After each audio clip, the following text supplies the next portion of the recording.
You're sitting in a room. On the table in front of you, there's a marshmallow. You're told you can eat it now, or wait 15 minutes and get two. What do you do? This isn't just a kid's game. This is one of the most famous experiments in psychology, and the results predicted everything. Health, wealth, happiness, even divorce rates, all from one simple choice. Today, we're breaking down the psychology of self-control, why some people can delay gratification, why others can't, and why mastering this one skill gives you the ultimate life advantage. In the late 1960s, psychologist Walter Mischel conducted the Stanford Marshmallow Experiment. He put preschoolers in a room with one marshmallow. They could eat it immediately, or wait 15 minutes and get a second one. Simple choice. Massive implications. Some kids ate it immediately. Others struggled. They covered their eyes. They kicked the desk. They sang songs. They did everything possible to distract themselves, and about 30% managed to wait the full 15 minutes. Then Mischel did something that made the experiment famous. He followed those kids for decades, and what he found was staggering. The kids who waited had higher SAT scores, better health, lower divorce rates, higher incomes.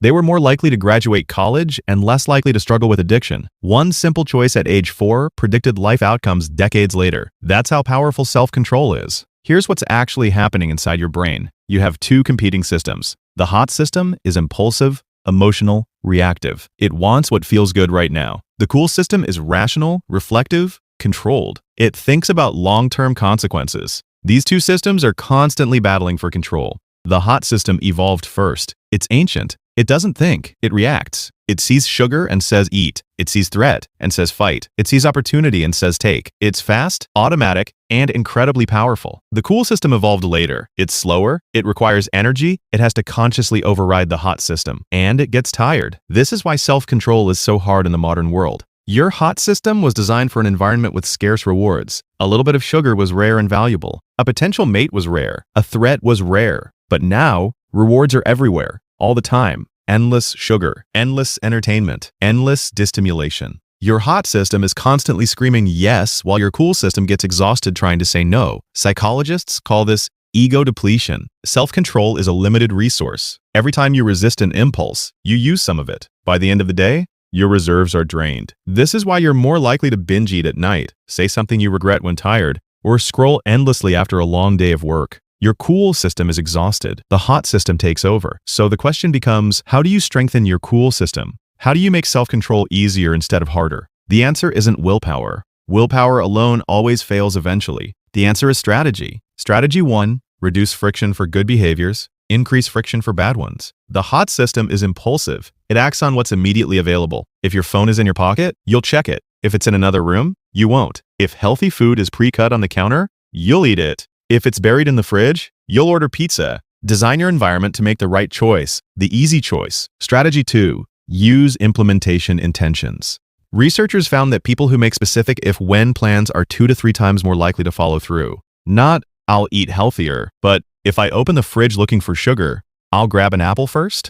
Not, I'll stop scrolling, but when I feel the urge to check my phone, I'll take 3 deep breaths first. You're pre-programming your response, so the cool system doesn't have to invent one in the moment. Strategy 3, connect with your future self. Neuroscientists have discovered that when people think about their future selves, the same brain regions activate as when they think about strangers. Your brain literally treats future you as someone else. That's why it's easy to sacrifice their well-being for present pleasure. But when you vividly imagine your future self, what they look like, what they want, what they thank you for, you start treating them like you, and you stop stealing from them. Strategy 4, distraction. Not suppression. The kids who succeeded in the marshmallow test didn't stare at the marshmallow and use willpower to resist. They looked away. They sang. They played. They shifted their attention. Suppressing a thought or urge actually makes it stronger. The white bear problem? Try not to think about a white bear, and you'll think about it constantly. But shifting your attention to something else? That works. Don't fight the urge.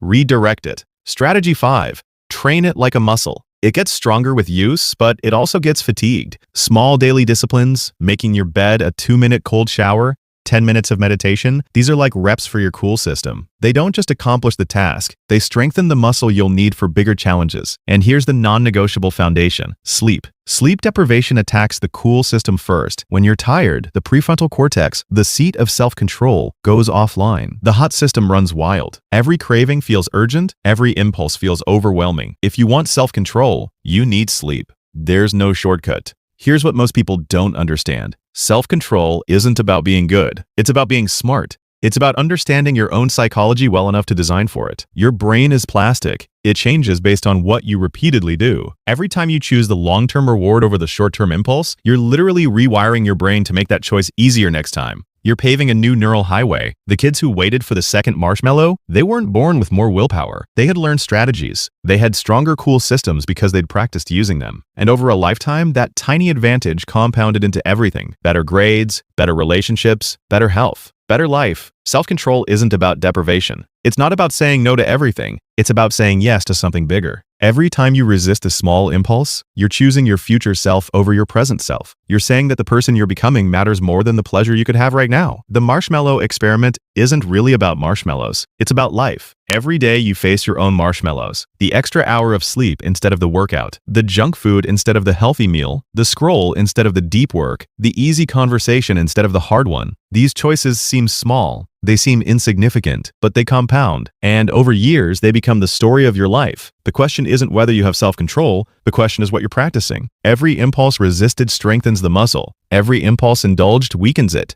You're not born with a fixed amount of willpower. You're building it or losing it every single day. So here's your challenge. Today, not tomorrow, not Monday. Today, pick one small impulse you usually give into. Just one. And when it shows up, wait 10 minutes. Not forever. Just 10 minutes. Distract yourself. Look away. Remind yourself who you're becoming. And when the 10 minutes are up, if you still want it, have it. But notice what happens. Notice that the urge passes. Notice that you're stronger than you thought. Notice that you just chose your future self. That 10-minute rule? It's not about deprivation. It's about proving to yourself that you can wait, that your urges don't control you, that you're the one making the choice. And that tiny proof? That's where self-control starts. The kids who waited for the second marshmallow didn't become successful because they waited. They became successful because waiting was a sign that they could delay gratification, a sign that they could choose future reward over present pleasure, a sign that they were building something. And you can build it too. Not with massive willpower, not with perfection, just with one small choice at a time. So the next time you face your marshmallow, whatever it is, pause, take a breath, ask yourself, what would my future self want me to do right now? And then do that. Not because you have to, but because you can. Because you're the one in control. Because you understand the psychology now. And understanding, that's the ultimate life advantage. If this shifted something in you, smash that like button. Subscribe for more truth about how your mind actually works. And next time you're about to give in to an impulse you'll regret, remember the marshmallow and wait 10 minutes. Let's see what you're capable of.